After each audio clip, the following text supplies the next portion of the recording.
Good morning, folks. We are here with the one and only Joe Sweeney.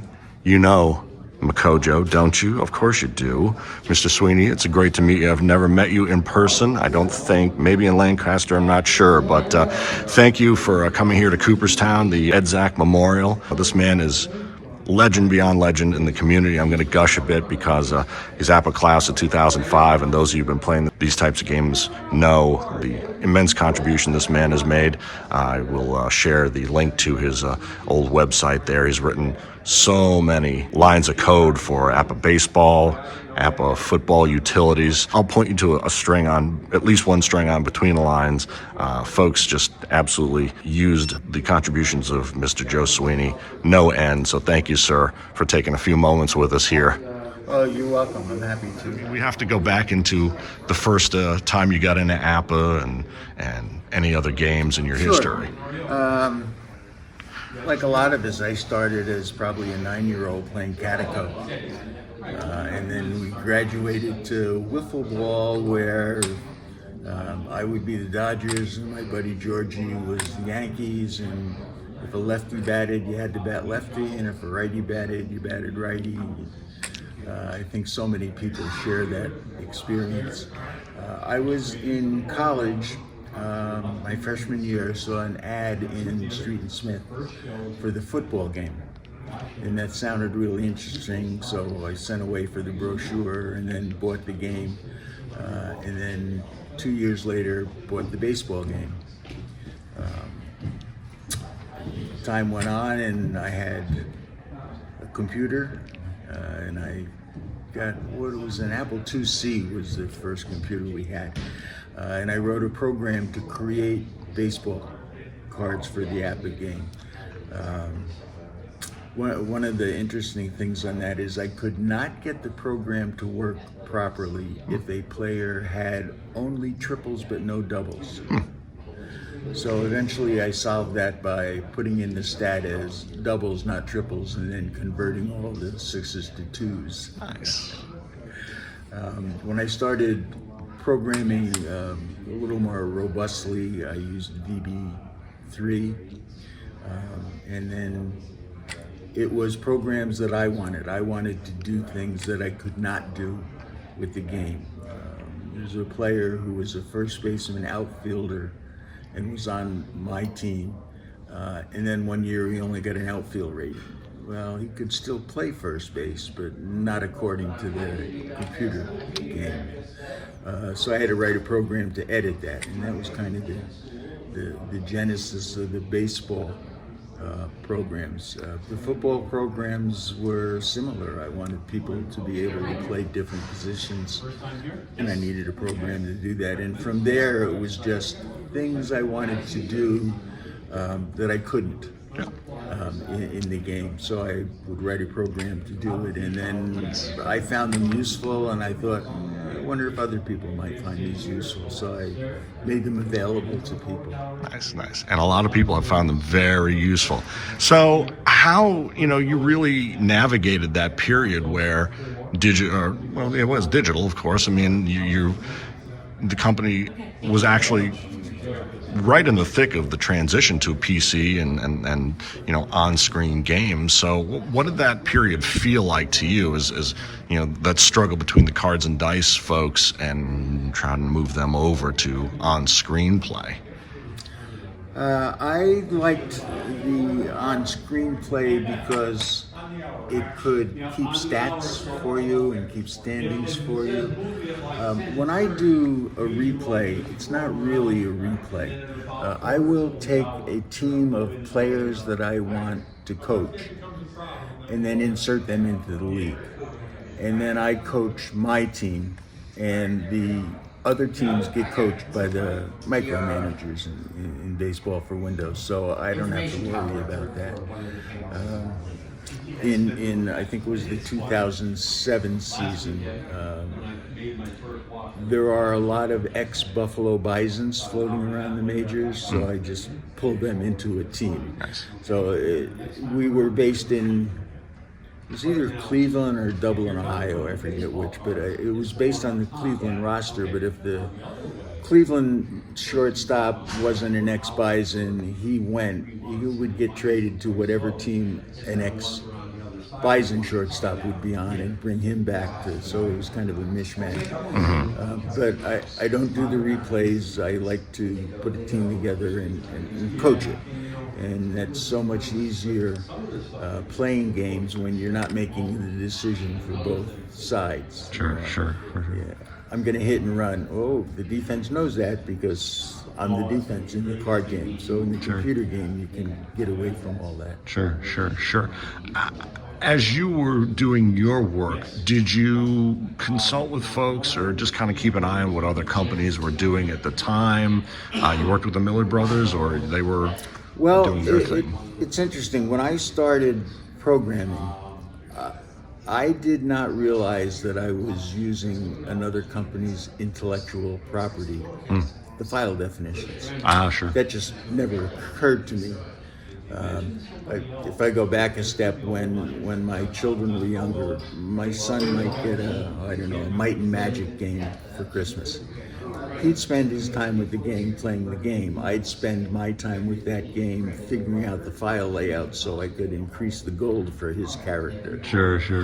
So when I started figuring out the file layouts, it never occurred to me that somebody else's intellectual property. And I was concerned after I had released some of the programs that maybe it was a bad thing. But APBA came to me and asked if they could include the football programs on the CD with the football game. So that was a relief. Nice. And then Bill Schindel from Miller Associates told me that the Miller brothers and the folks in the office really liked using my utilities. So that was another relief. I wasn't going to get sued. Yeah, sure. And then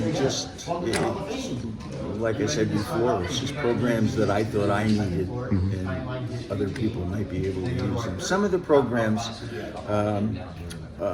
did not come from that. I was chatting with Kevin Clough, whom I've known since the mid-90s. Right. And he was talking about some of the things he does in counting things on the cards, but he was doing it by hand from the cards. Sure. So I wrote him some programs that would do that accumulation of stats from the data disk. Made his life easier. Sure. I have a program that would change the case of names, last names, from a wizard import from the encyclopedia or from the wizard, and change the case and get rid of the asterisks for baseball. And then an online friend said, "Do you have anything like that for the football game?" And my initial reaction was, "Oh no, I didn't do that." And then I thought about it for a minute and said, "Well, it's the same program. I just have to change the file definition." Sure. So I did. So that was for him. I've worked with Lee Young. Most people know him as Lee Young. For sure. He made a lot of football data disks for APPA. So when I was making the football editor and released it, he contacted me. Sure. And he said, "I'm probably going to be one of the major users of this. Can you do this for me in the program?" And we got to chatting, and he talked to APPA, and APPA provided, here's how we create a card Sure. for a player. Nice. So that all got incorporated in. It was a lot of fun working with Lee. Scott Griffin created the coach for the football game.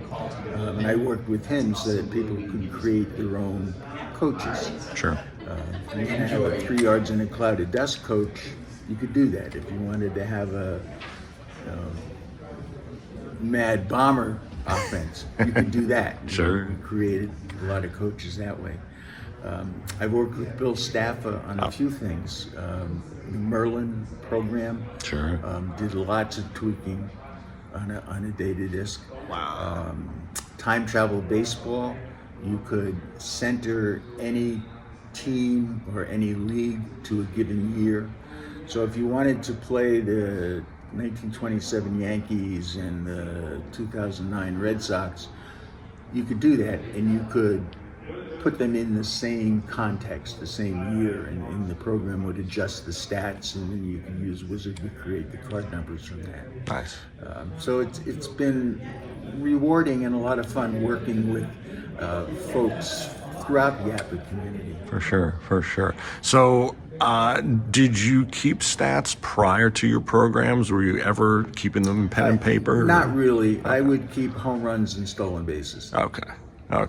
All right. But now, after you started creating all your utilities and your code, do you have reams of data that you've saved over the years for your various projects? Yeah. In the baseball world, when you're done with the season, all those stats are included in the files that are part of that season, and I have all of those. Nice. Do you have an actual print collection as well? Oh, no. Okay. No. All right. So when you look at the landscape now, you see a lot more PC games. Do you think they've gotten, they've built on your kind of work and things like that? Do you keep an eye out for what functionality they've got? And what's your take on, there's still that debate. We were just talking with Dave and Ron on Digital to Dice last night about, the PC versus on-table conundrum. And have you seen people maybe come more to the digital side, or maybe go away from the digital side, or kind of try to strike a balance? I'm going to have to say I don't know. My approach to the games is I want to do what's fun for me. I know folks who play a lot with the cards, and they're happy with that. I know folks who play a lot with baseball for Windows. Mm-hmm. They're happy with that. I'm happy for both of them. Sure. When in my personal life, when I play the baseball game, if I play with my son-in-law, we play the basic game. If I play with my son, we play the master game. And if I play with myself, it's baseball for Windows. Okay. So it's just nice to have all those choices available. Perfect.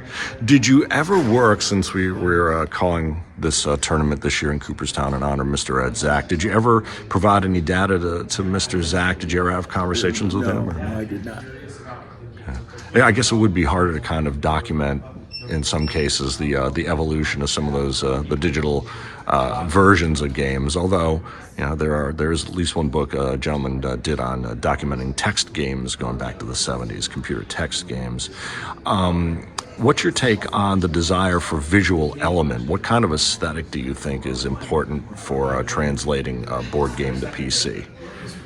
Well, what I would like to see, we've all seen like the Maddens and the video games with really good graphics. I would like to see that in our games. Now, the graphics part of it doesn't define, in my mind, the play. The game does that. But you roll man on first and you roll a 28. It's going to be a fielder's choice, maybe. The 28 takes you to the game board, which decides it will be a fielder's choice. But then the graphics that you use to show that to the user can be anywhere from fielder's choice out at second to a replay image, if you will, of that kind of a play. And I know way back when I was in college and right after, I had a friend whose name also was Joe. We got together every Monday night and played APPA and some related sports games. And we talked about that. And we always said it would be great to, on the computer, call your play and then see the video of that play. There's really no reason why you can't do that other than cost. Yeah. But that's what I would like to see in a game. Nice. How did you do in the tournament here on the? I was 4-6 this year. Nice. All right. How many tournaments have you attended? Oh gosh. I was at the first one in Philadelphia. And there were probably another 10 in Lancaster and maybe 4 or 5 in alpharetta. Okay. Wow, nice. Funny story, and I was going to my first tournament in alpharetta. Sure. And I'm coming to the airport, and I got on that train Oh, right. that runs to the baggage area. Sure. And they announced the next stop. And I'm not paying real close attention because I know where I'm going, but they said, next stop is A, as in APPA. Nice. And I thought, Get out wow, of there. that's really cool. I wonder if they do that all the time or if that's just because the convention's in town. Wow, nice. And then the next time I'm going back the other way, they said, approaching station A as in alpha. And I go, oh, alpha. Of course. Sure. Hey, it could have been. It should have been. I bet the conductor, he probably did slip that in there. Oh, man. So, what's your take now? You've seen this game evolve, these games, this hobby evolve for a long time. I mean, that first APPA convention in Philly was 1973. Pete Simonelli and Ben Weiser. What do you think of the way these games have evolved, the data that we're now have access to, and how that's going to inform the future of gaming, either on the tabletop or on the PC? Yeah, back then, if you wanted to create your own cards, it was kind of hit or miss whether you could find stats to do that with.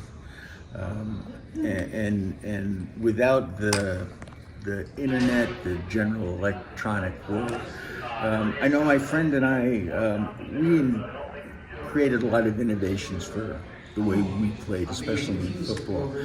And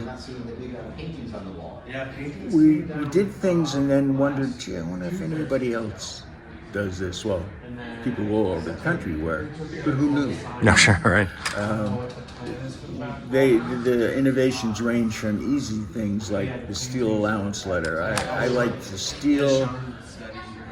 These guys a C, make them a B. So, everybody was one letter up in their steal allowance. Minor thing, but it made us happy because we could steal more. In football, we had a number of innovations. We created a medium pass chart before there was a medium pass. We created weather charts. There were changes to the board numbers for playing in the mud, playing in high wind, playing in light rain, playing in heavy rain. We played one game which was I believe, 41 Giants and the 42 Redskins, the old great teams of the past. Sure. And it was muddy, high wind, and heavy rain. Wow. And, it was 1, 2, 3 punt, 1, 2, 3 punt, Sure, 1, 2, 3 punt. I think the final score was 6-3. And we had just recreated what the game probably would have looked like. Sure. But we never wanted to play that game again. Yeah, tough day for Sammy Bond, Don Hudson there. Have you kept track of the number of downloads or your user metrics over the years? No, I have not. Okay. Be curious to see the number of downloads, the number of folks. I'm sure people will chime in and say, oh yeah, I've got X, Y, Z. And your website is not really functional right now, or do you? No, it's not. It has disappeared kind of for two reasons. It was deemed a security risk because I didn't have an SSL certificate. Ah, sure. So it was still there, but most people's browsers wouldn't let them get there. So I looked into what it would take to get an SSL certificate, and for somebody who's not making money from it, the cost was prohibitive. Sure. The programs also need to be brought up to 32-bit, and I just decided it wasn't worth the hassle anymore. Sure. You mentioned Kevin Clough, also Hall of Fame, class of 2013 in the Lancaster. Yes. So there are a lot of IT folks and programmers in the community, but they still connect to cards and dice. I find that kind of interesting. There's that kind of break from the screen and all that. I was not a technical person when I started. I was non-technical, but on a scale closer to the technical side. I liked the technology. My dad worked with unit record equipment, the Forerunner computers. And it wasn't until I got to college I took a Fortran course. and said, I wonder if I can adapt this to making APPA cards. Nice. And as it turns out, I couldn't. But then when we got the Apple IIc, you could do that in BASIC. Oh, yeah. A is for That kind of Apple. merged in. I did become part of the technical world, but that was well after I had begun to dabble in APPA programming. It's amazing how these games and APPA in particular have kind of informed people's career paths, or how it's always top of mind. It's like, how can I apply this to the game? Yes, You know, yes. it's amazing. It's amazing. Will you be doing any of the master game playing today, or will you? No, I will not. You have to have master game symbols on the cards, Right. and I don't like that. Okay. So I don't have any card sets that have master game symbols on them. Okay. Well, what do you think that? What's your then take on the basic versus math? It's always the perennial question in football, for sure. I mean, do you think that the master game does add more realism, or do you think that ultimately it's kind of a point of diminishing returns with the extra decision making? No, I think it adds to the game. Again, when I play with my son, we play the master game. When I play with my son-in-law, we play the basic game. It's Just more decision making in the master game, and my son likes that. My son-in-law doesn't. So it's nice to have those options. I don't come down on I prefer this or prefer that. I'm comfortable with either one. Sure. Are you planning to be in Alpharetta this year? No, I'm not. Okay. I don't think I'm ever going to get on a plane again if I can help it. I think much of America echoes that sentiment. My goodness. Have you ever counted the number of times you've been mentioned in the APPA Journal? I've got to go do that. No. I will say Alan Berger was very kind in those days, and when I would come out with a new program, he'd have a write-up of it in the journal, and was very complimentary, and I always appreciated that. I don't know if I should say this or not. I feel kind of modest about all this stuff. I did it for me, and other people can use it. But to my wife, when I was in the journal, I would sing, "I'm in the journal, I'm in the journal." And Nice. she would laugh at me, and make fun of me. Beautiful. Hey, I mean, that was all.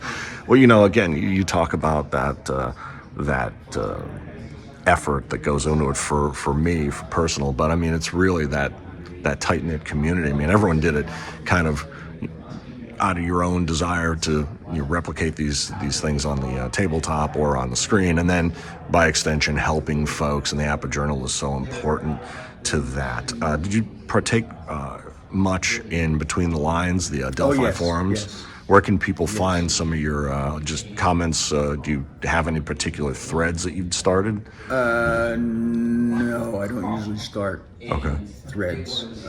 Somebody will talk about this situation with the baseball game, and if I think I can help, I'll chime in and help. Or there was a discussion not too long ago about how something might be done without having the file definitions, how you would do that, and a couple of people had opinions that is not how it was done. So I chimed in and said, here's how it's likely done.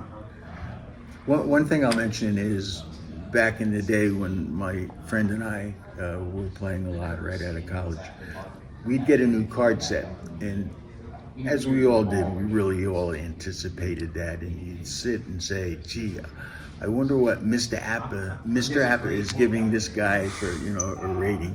Kind of like Uncle Sam or John Bull, Mr. APPA. That's right. And then as I got involved a little bit more with the game company, I not only knew Mr. APPA, I could call Mr. APPA a friend. Yeah, man. And it was, it's kind of neat. Yeah, for sure. How many times did you make it to the warehouse in Lancaster, Skeet Farrell and all that? I had a tour of the warehouse once, but I never went there to purchase the cards. Okay. Sample size and testing is a big issue.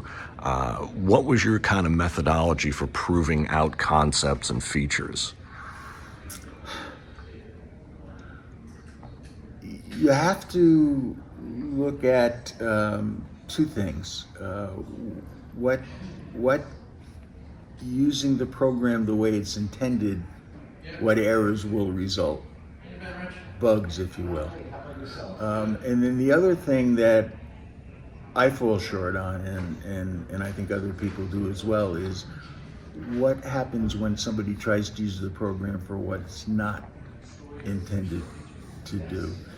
And to a certain extent, it's like proofreading your own work. That's hard. You're seeing not what's on the page, but what you wrote. And with the programming, I know what I'm trying to do with this program. I'm not always thinking of, well, what if you put an N in this field? Now, some things like putting a letter in a number field are easy and common. Some things aren't. Did you provide kind of levels or like an Easter egg where you would let people say, I'm going to turn off all the guardrails and you can just go wild? There are things, or did you kind of keep options limited to kind of help enforce a realism? The options, as far as realism go, no. You could put all ones in a card. You could have, 100 home runs and 101 at bats. The card editor doesn't care. It'll show you what's there. So from that standpoint, no. You do try to limit errors in the program. You can't have more innings pitched than games time, that kind of thing. So there are some limits there, but I don't think of those as limiting what the player can do or what the user can do. It's just things you shouldn't do. Again, if you want to have a player who is an A36 for his steals, and he's slow and only had 2 steals in a year, my programs don't care. You can make him an A36 if you want. Okay. Speaking of Mr. APPA and the card sets coming out, did you ever look at those cards on occasion and say, that should be a little different? Did you ever start tweaking things a bit, or did you keep taking it as the gospel and go from there? I would say no. Occasionally you could look at something and say that's an obvious error. The player has a 1-1-6 and then a 26 at 2. That's obviously an error. That should be a 6. But as far as saying, that should be a 5, that would be taken into consideration if I were creating a card, but not if I'm looking at an APPA card. One of the things my friend Joe and I used to do, we were in a league where everybody owned a football team, a baseball team, a hockey team, and a basketball team. The basketball and hockey were not APPA games, but they were APPA-like. So you might have a trade in the league where I give you a power forward and a goalkeeper, and you give me a relief pitcher and a tight end. Wow. And it was that kind of a That's league. awesome. So we would make up cards for people. Like, he owned Wes Unseld. And we said, boy, he could be a good tight end if he decided to play football. So we'd make him a tight end card. He drafted John Elway, who pitched. So we made a pitcher card for John Elway. Tremendous. I drafted Johnny Rogers, and he went to Canada. Wow. We made a Johnny Rogers card based on what we would expect he would do. Awesome. And what Rogers did went into what we thought the card should look like. But again, if APPA had produced the Rogers card, we would have just used it. Sure. Interesting.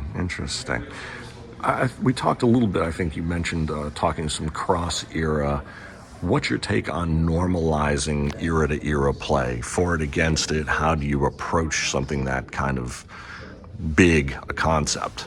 Well, I worked with Bill Staffa on his program.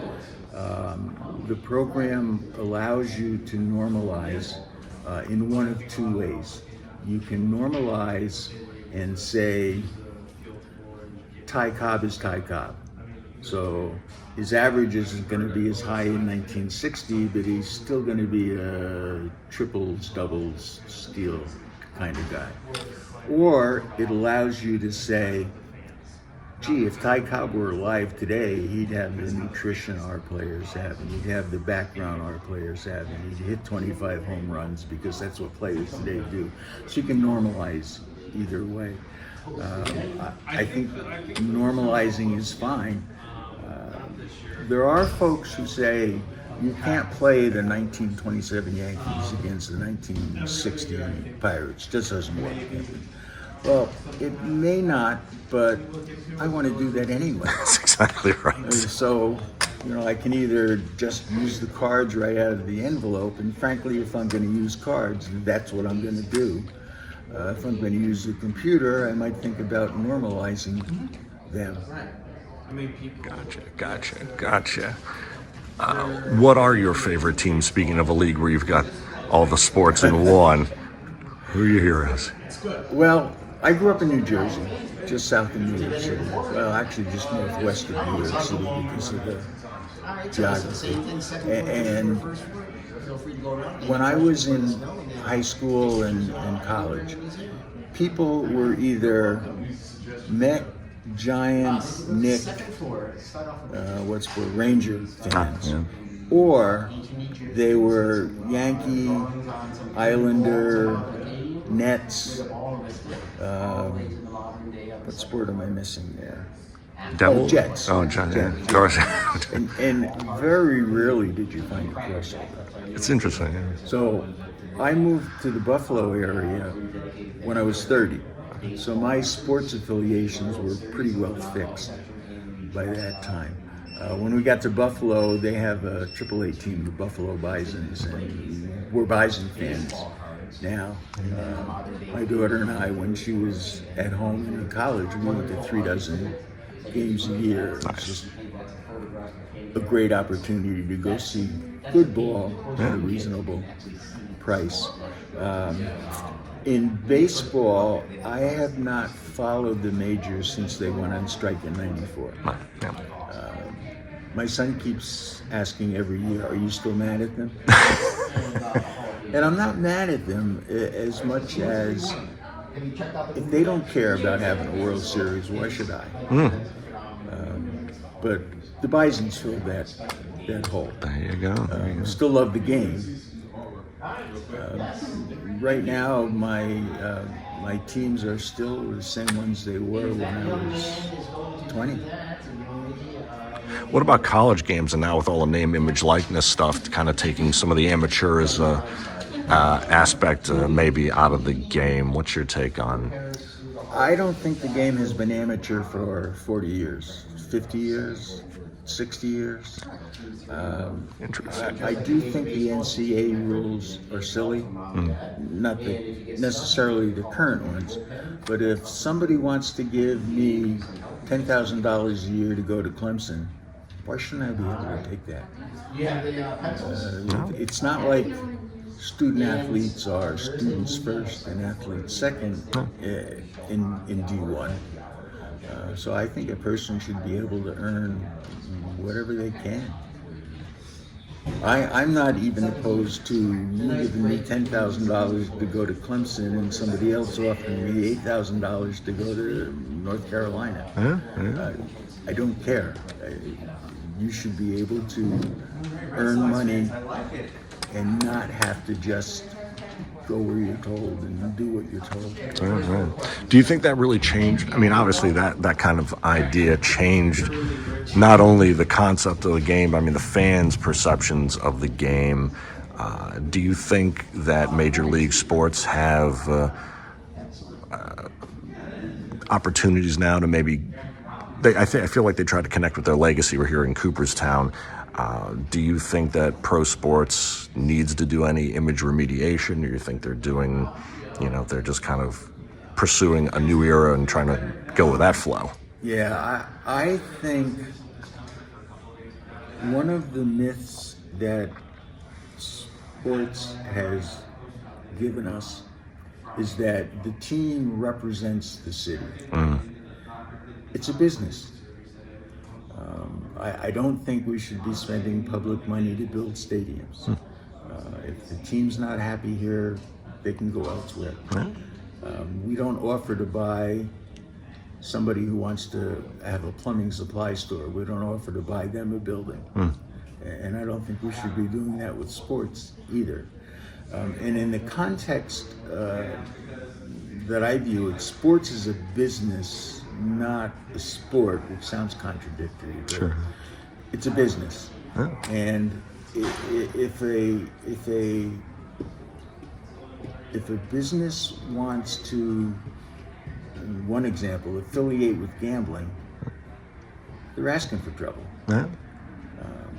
I can imagine the Ohtani situation is current. Just the idea that somebody could steal $4.5 million and the player doesn't know it, that strikes me as odd. And Pete Rose was sitting by the radio waiting for news of how baseball is going to handle this. I'm in favor of banning the Black Sox. I'm in favor of banning Pete Rose from the Hall of Fame. It was a rule: don't gamble, and they did. But now, baseball encourages gambling. But you still can't gamble. It's just money, money, money. Yeah, that's there you go. There you go. Speaking of money, movie Moneyball. I always think of that. It's one of my. It's an interesting movie. I'm just curious. Your most movies that you think capture a sport best. 8 Men Out, as factually inaccurate as it is a great movie for capturing baseball of that era. Draft Day, I thought was excellent. There are not many that come to mind. Like, I enjoyed Major League, but that certainly was not intended to portray baseball. Right. Bull Durham was good. Nice. Last question, because we have the playoffs going on and it's getting pretty intense in there, I can imagine. And a lot of great parody, as John Cochran said. A lot of good performances by everybody here. But you've been in the APPA community several decades now. What is a story if people come to you on the street and they find out that you play tabletop sports games and you immediately think back to your career, your gaming history? What's like one story or a couple stories that immediately pop to your mind that have really, captured the essence of your involvement in these games? I guess one that comes to mind is the Johnny Bench incident. I was playing my friend Joe in the World Series, and my team was up 3-1.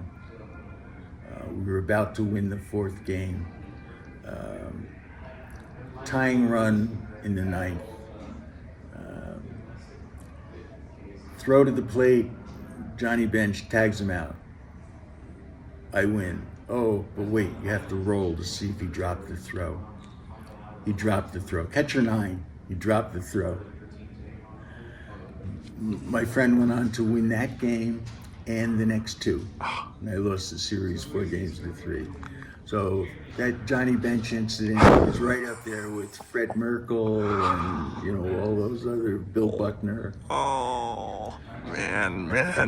I tell you what, man, when the dice just kind of turn, you feel the momentum. They really, there's that magic in them for sure.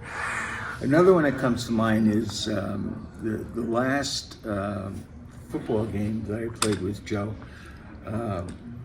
We played a championship game. We had draft teams, and we played a championship game every year, actually a series, best 2 out of 3. And then I moved to the Buffalo area in September, and we didn't have the card yet. So Joe comes to visit me a few weeks later, and we say, hey, we should play that series. So we get the cards out and figure out who's on whose team. So we play the first game, and I get hammered. I just can't do anything. So for the second game, swap everybody out. I'm doing much better. 5 minutes left in the game, I'm up by 22. The end of the game ended 22-21, and he was tackled on the 4-yard line on the first play of the game. Wow. So now we go to the third game. And this is one where I remember some of the play result numbers. I'm down by 1.